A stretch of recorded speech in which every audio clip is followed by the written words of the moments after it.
University of Mumbai, MCOM SEM 4 Personal Financial Planning Question Bank Solution Part 10. What is asset allocation? For this answer, please refer my previous part. I'll give a description link in the description box. Let's move to our answer part. Explain the steps of asset allocation. Explain the steps of asset allocation. So if your investment is a journey, then asset allocation is a guiding star. Okay, so if you want to invest in a proper way, the way you will allocate your asset, okay, where the way you will invest in your asset is a guiding star for it. So here are the 6 steps toward building an investment portfolio that suits your financial needs. Okay, so everyone needs their wants, their investment objective will be different. So as per your life expectation, you will build your investment portfolio. Guiding your investment portfolio right requires getting your asset allocation right. When it comes to return, 80% of the result can be attributed to asset allocation. What would you like to achieve and by when? No one invests just for the sake of it. There's always an expectation driving our investment behavior, but we know only if the expectations are met when we truly understand them. This requires taking time to specify your need in detail. What are the exact financial and wealth goals you wish to achieve? So instead of making an impulsive investment, you should sit aside, think of your expectation from the life, think of your investment goals, your age factors, whatever is your liabilities you have, and then you take a proper step to invest in various types of assets. So determine your asset allocation is probably the most important decision you can make as an investment. When constructing a portfolio, if the foundation of which a portfolio is modeled, and depending on how assets are apportionate, okay, how asset is apportionate, your portfolio can either work toward helping you achieve your investment objective or work against your expectation. Okay, so you should not make the investment just for saving money or getting good return, but your investment should be in such a way that it will help you to achieve your objectives. Okay, and if you don't plan it in a correct way, then it can even work against your expectation. So following step will help you to achieve your goals. First step is determine your investment objective. It is the first step in the asset allocation process that often get overlooked, but really it is the most important part that you should invest the most time with before modeling a portfolio. Asking yourself basic questions such as who am I? What your aspirations are, as well your expectation can help define your objective. Are you millennial looking to build accumulate wealth to eventually move out of your parenthood? Means are you at the adult stage, means just you are entering at your 20s and you have in your mind that I should move out of my parents home and I should buy my home or I can take it on a rent. So ask yourself question at which life stage you are and what you want in future, or you are the someone in the middle of 50 looking to prepare the retirement and have a steady income stream. Okay, so you may be at your retirement stage and you are just planning of life after retirement where you can get a steady income. Once you establish this answer, it is crucial then to be as specific as possible and be able to quantify your financial objective. If you are millennial, means if you are adult entering at the adult stage, you want to be rich so that you can move out of your parent home is not clear defined enough. See, just making objective that you want to move out of your parent home is not a just clear define your goal. You should be specific how much wealth do you want to build exactly. Do you prefer a rent or buy your next home? Are you a city person or you are comfortable living in the suburbs? So you want to live in the suburb or you want to prefer living in the city? So rate of that particular homes will be different. Okay. Likewise, someone in the mid 50 will need to determine how much wealth they could like to accumulate by the time they reach retirement, as well as the rate of return percent they need to achieve as a hedge against inflation. All these considered are important because it lays down the parameter of your investment objective so that your portfolio is geared toward achieving its stated purpose. With this, it is possible that one could go overboard in this step and start dreaming your fantastical and outlandish goal. It is important that you remain grounded and be realistic of what you actually achieve. Setting expectations are important, especially when money is involved, so that you don't come off disappointment. Okay, so when you are investing money, you should actually plan it in a correct way so that it can meet your expectation and you don't get disappointment because of your investment. Okay, so your age factor, your risk factors, your liabilities, all this will decide what type of investment you will prefer. So first define your investment objective in your step number 1. Then let's see the step number 2. Step 2 is gauging your risk tolerance. Determine your risk tolerance is the next step in the asset allocation process. Understanding what your risk tolerance is can also be gauged by asking yourself basic questions such as your age, monthly income and expenditure, and other type of commitment you have.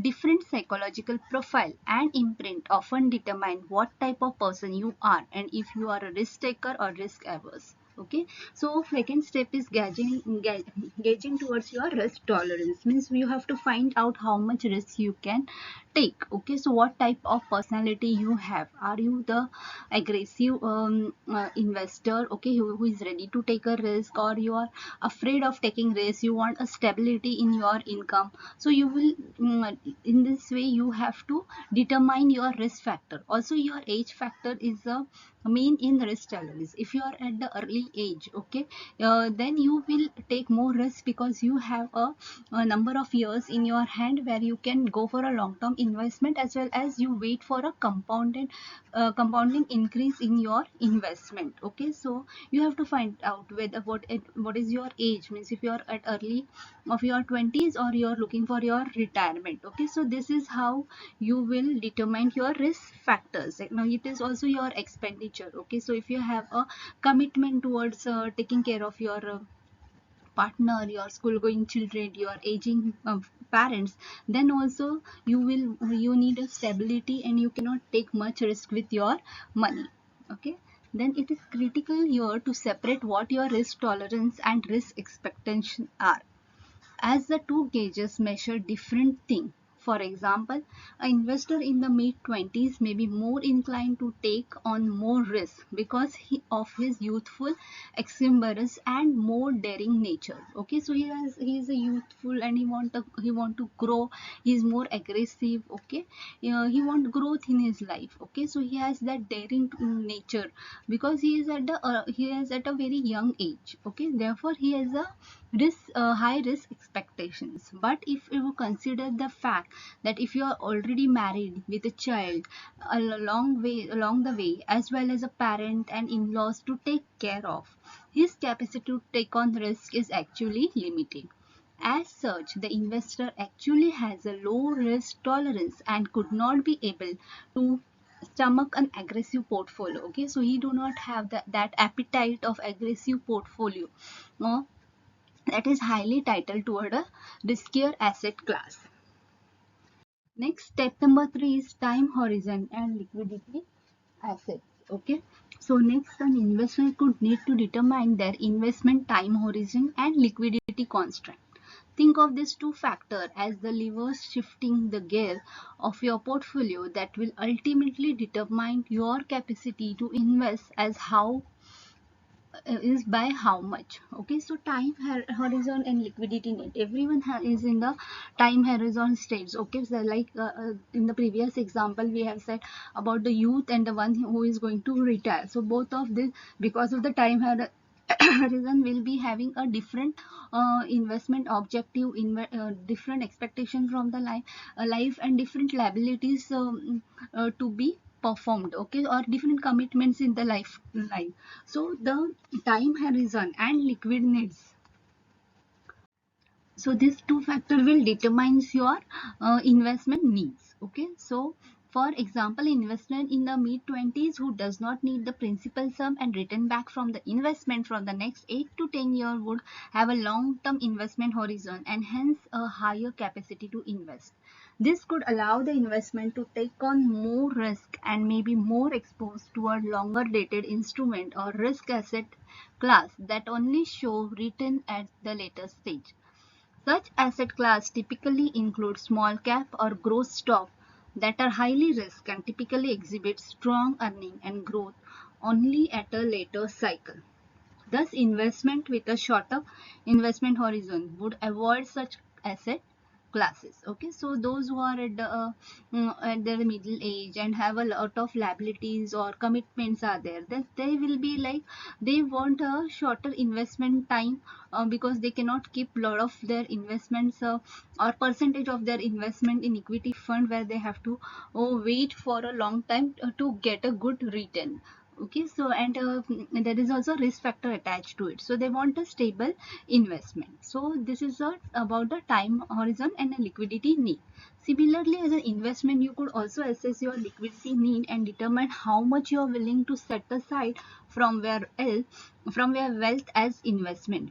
It is crucial that you understand that this is a separate pool of wealth that is different from your own saving account that you use for your own daily sustenance and allowance. Okay, so whatever your daily expenses are there, whatever your daily liabilities are there, and what you need for your day-to-day life, then afterward, after fulfilling all this commitment, how much you can send, you have to determine that. Thus, as much as possible, you should avoid dipping into either pool of wealth and using yourself saving for investment and vice versa. Okay, so you cannot just you should not you should avoid dipping into either pools of wealth and using your saving for investment. So you cannot just keep on your money so safely that they will not grow, but you have to balance your fund. So you have to take little bit risk and let your investment grow, and as well as you should also keep big portion of your investment in the safe zone. Okay, so there are various investment options available. Accordingly, you have to design your portfolio, but it will depend upon your time horizon and liquidity needs. So you need to give time for your portfolio to work and to compound return. Opting to cash out from your portfolio can disruptive to your investment. Okay, so it will call distraction to your investors, especially at the crucial stage at the market cycle when it started to rebound. Okay, so so if you see, market monies are liquid money, you can take it out, but if you have to take it out at the market rate. Okay, so if you do not give enough time for your equity to grow, then it is not going to give you good return. Okay, so it will disturb your investments. Thus, as an investment should remain disciplined and focused. Liquidity is often a crucial factor for most of us when it comes out to investing, especially with so many different type of commitment, obligations, and ongoing expenditure to meet. You can also construct an income portfolio that provides regular payout and income distribution that will fulfill your liquidity requirement and sustain your current life cycle. Now step number 4, understanding different asset class. Okay, so once you know what is your objective of the life, okay, what kind of risk you can take, okay, then what are the liabilities to be fulfilled, or whether you want a liquidity. Okay, so this type of after taking or finding out all this, you can just understand different asset class. Okay, so now you have to find out what are the different investment options which are there in the market. Okay, where your money will be give you the good return as well as it can be safe. Okay, so understanding different asset class is your step number 4. These are building block to your portfolio. There are three broad asset class for an investment to work with. That is equity, fixed income, and class. Equities and are the most risky asset class but has a potential to provide the highest return. Common instruments include ordinary shares or equity fund that an investment can easily transact through their broker or agents. Okay, so equities, what are equities? They are the most risky asset class, but they have the potential to grow. Okay, so they will give you the good return, and for that you have to give time to them, and you can get your equity fund, equities fund through your investor, and you can also take a proper advisor, and with the help of the financial advisor you can invest in the good stock, you can get a good returns. Okay, so through brokers or agent you can avail this equity facility. Then you have a fixed income, also known as debt, is a less risky class that provide more stable but often lower return.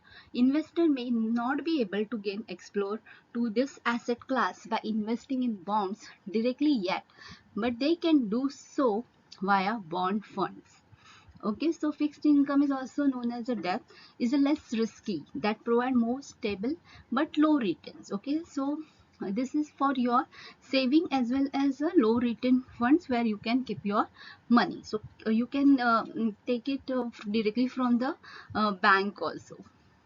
Then cash or cash equivalents are the most liquid asset class and typically provide little or no return, especially in inflationary period. But they serve its important by being extremely liquid to quick move in and out of the market correction as well as buffer during a emergency. Okay, so cash and cash equivalent give you a very little in a return, or sometimes there will be no return, but we require it for the case of emergency and our everyday life commitment. Okay, so this is also important. There is also another type of asset class including REITs, commodities, precious metals, real estate, or even alternative asset class such as private equity, derivative contract, and future. But more importantly, you need really understand what is that you are investing and underlying asset class of the product before deciding to include it in your portfolio. So there are various other investment options too, so you can also invest in it. Okay, so as per as your need, after as per as your risk taking tolerance, you can go for all other asset too. Certain investment product and vehicles can often include complicated structure and payout definition, but it is crucial that you ask question to get a good grasp of what is the that you actually investing in. Okay, so whatever investment you are taking, take it by asking your question, what is this type of investment, why you are actually investment in, and it will be helpful you to achieve your investment goals. Now let's move to the step number 5. Step number 5 is constructing your portfolio. Finally, you are ready to construct your portfolio. So once you go for all these 4 steps, you are now ready to construct your portfolio. There is no single method or approach in building a perfect portfolio, as portfolio would need a customized according to the need and the risk profile of the investor. Okay, so every investor has a different need, different life expectation, different investment objective, different risk tolerance, they are in a different age, so they have their different requirement of constructing the portfolio, but there are some model blueprint that an investment can follow as a start. Okay, so there are certain blueprints available where you can start with that. Okay, to more for more risky inclined investor, they can invest into more aggressive portfolio composed of 70-80% in equity and rest in fixed asset. On the flip side, a more risky averse investor could have a higher tint toward a fixed income of between 70 to 80% in bond. with minimum holding in equity and some in cash. A risk moderate investment could have an equal exposure of both the asset class. So as per as your risk taking ability, okay, so if you are aggressive risk taker, you have a high appetite for a growth, then you can have an aggressive portfolio composed of 70 to 80% in equity and 20% in fixed and cash. Okay, so you can divide it this 20% into 10 to 10 or 15 into 5, 15 by 5. Or the other side, who cannot take much risk, okay, they are very conservative type of investor, then they can go other way, they can just invest 20% in the equity and 80% in the fixed asset and the cash. And if you are moderate, then you can go for a 50-50 exposure of both the assets. So you can mix and match your portfolio and prepare your portfolio. So underpinning all this consideration in the asset allocation process, it is also the simple principle of diversification that state an investment could not place all the eggs in one basket. The principle of diversification strives to minimize risk in a portfolio by investing in a mix of different type of asset class that are not or less correlated, so that gains for one asset class can more than often offset losses for other assets. It is risk mitigation technique that has been proved to outperform over a long run by protecting against losses, whilst maintaining sufficient exposure to capture market growth. Okay, so this is depend upon your risk taking ability and how much time you have in your hand, depending or considering all these factors of whatever four steps we have taken, depending on you will construct your portfolio which will be fruitful for your growth. Okay, so next step is step number 6. This is actually the core and satellite of asset allocation. Means once you build your portfolio, you can have a core and satellite type of asset allocation. An investment can take one step further in building their portfolio by maintaining core and tactical holding. Okay, this is especially for investor keen to take a view on a particular asset class and its performance. An investment relies on their core holding as the bedrock of their portfolio for stability. Okay, so core assets where if they are going to invest, they will be their bedrock, means they will be the foundation of the portfolio for stability. It should not make up the bulk of the entire portfolio and be sufficiently diversified. Okay, so it will should not make the bulk, means it will not be entire, whatever core asset is there, it will not be your bulk but entire portfolio, but sufficiently diversified. The remaining portfolio of the remaining portion of the portfolio can then be appropriated to be tackled holding that allow you to scope out opportunities in the market and possibly amplify gain or losses in your portfolio. Suffice to say, your tactically holding has to be managed on an active basis. Okay, so you can design your portfolio, you can whatever your core assets is, that will be your foundation, and some portion, some part you are ready to take a risk, that is called as you are ready to take a risk, that is called your satellite um, investment patterns. Okay, so core, as the name suggests, is a mainstay of the investment portfolio. They are the mainstay, they are the bedrock, they are the foundation of your investment portfolio. For core investment, you should typically not take more risk than the overall risk inherent for that asset class and remain well diversified. Okay, so whatever your foundation is, in that you will not take much risk. Okay, but it will depend on your choices. Okay, then core portfolio provides stability and it is geared to meet important long-term goals such as retirement or sponsoring a child higher education. So whatever portfolio you are making, in that your core asset allocation is towards your retirement planning and also for your child higher education. And satellites in turn are tactical allocation where one take a relatively high risk in order to earn higher portfolio return. Okay, so in satellite, what you will do, you will invest it in such a way that it take give you the higher portfolio returns. However, total investment is smaller here, List if affect that overall portfolio growth, keeping in mind key life goal. Okay, so here the total investment out of your asset allocation will be less, but they will take care that you get a good returns from the market with this type of portfolio.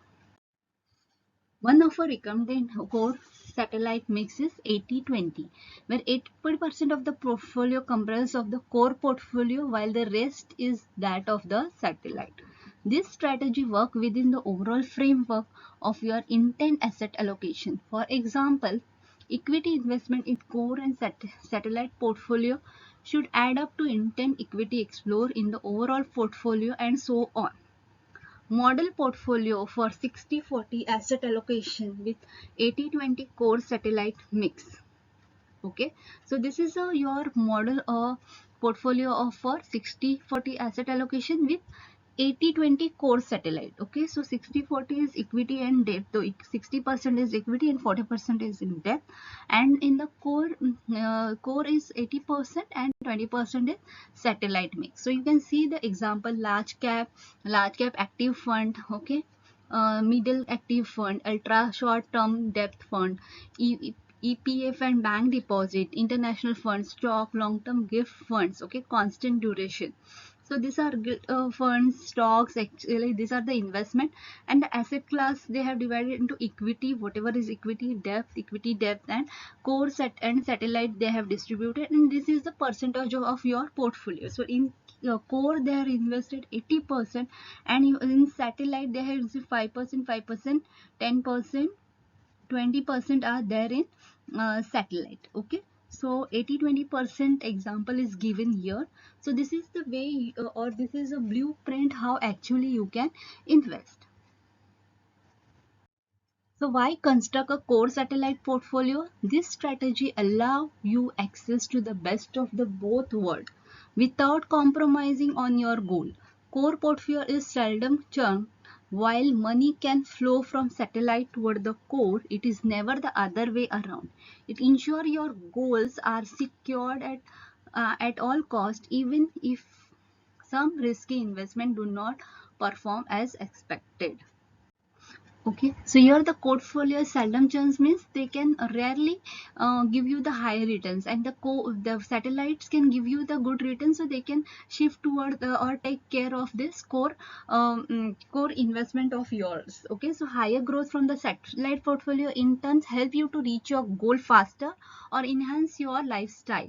A larger retirement kitty could mean leading a better retirement lifestyle for fulfilling the aspirations goals. Okay, so with the combination of core and satellite portfolio, you will able to enjoy both. Means you can have with the core you have can build a strong foundation of your investment, and by taking little risk satellite portfolio, you can also you this is the way you can achieve your goal faster. Okay, then let's see how does it work. So originally the concept of core satellite construction was used for two different passive and active portfolio. Here index fund often the core with the advantage of low cost and fund management risk, while the rest was invested in actively managed fund with the potential to achieve market outperform. An underperform by the satellite portfolio would impact the achievement of financial goal. Since the major part of the portfolio is tied to the market index return. However, any financial planner are also using the core satellite portfolio framework beyond just active passive investing are based on one's goal, risk profile, age, time horizon, disposable income, amongst others. For the sake of simplicity, let's look at the portfolio of three investment with different risk profile. Okay, so how it's work, that you should be a passive and active investor. Okay, so you have, but all these factors will depend upon your goals, your risk profile, age, time zone, time horizon, disposable income, amongst other. Okay, so disposable income amongst others is also one of the factors how you will design your portfolio. So this is how it works, how your portfolio works, or how your core satellite portfolio works.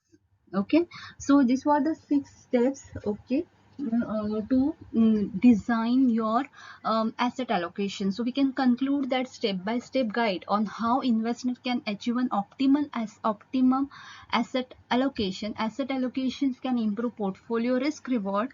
Asset allocation decisions often have more impact on the portfolio performance than individual security selection.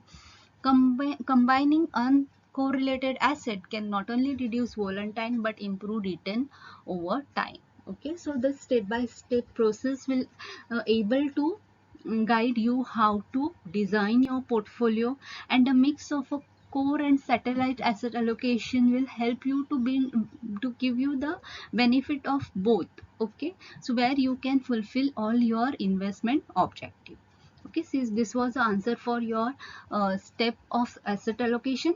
For the next answer, please prefer subscribing and click on notification bell icon for the next part. Thank you.